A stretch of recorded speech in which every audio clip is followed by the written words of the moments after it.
It is October 1966. In the Welsh mining village of Aberfan, the children file into morning assembly. Above them, the hillside begins to slide. Aberfan sat in the Taff Valley, a coal village built on coal. Above the village rose 7 black tips, the spoil heaps from 100 years of mining at the Merthyr Vale Colliery. Tip 7, the youngest, had been started in 1958 and rose roughly 35 meters above the steep hillside. The villagers had complained about the tips for years. The National Coal Board, the state body that owned the mines, told them everything was fine. At the foot of the 7th tip stood Pantglas Junior School.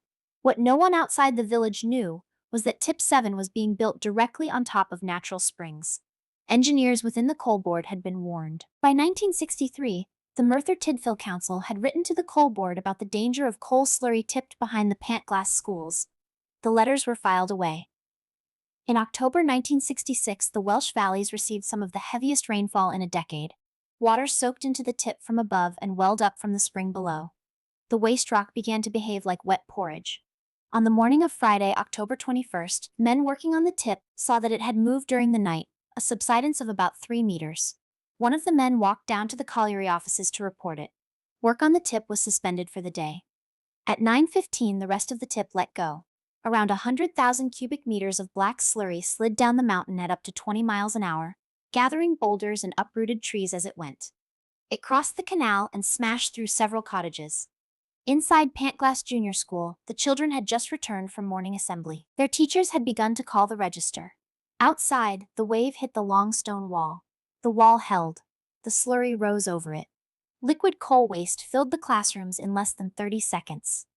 Miners from the colliery dug all day and into the night.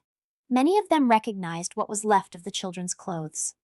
By the time the slurry came to rest, 144 people were dead.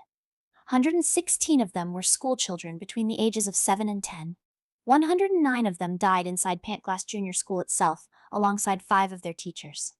The official inquiry, chaired by Lord Justice Edmund Davies, sat for 76 days and placed the blame squarely on the National Coal Board. Not a single board official lost his job. Not one was prosecuted. Lord Robins, the board's chairman, did not resign. He did not even visit Aberfan until the Saturday after the disaster, having spent that day at his own installation ceremony at the University of Surrey. The villagers were told that the remaining tips above Aberfan could be removed only if they contributed to the cost. The Aberfan Disaster Fund, raised from public donations for the bereaved, was made to pay £150,000 toward clearing the tips that had killed the village's own children. The Treasury kept the money for 31 years before quietly returning it without interest. Aberfan never recovered.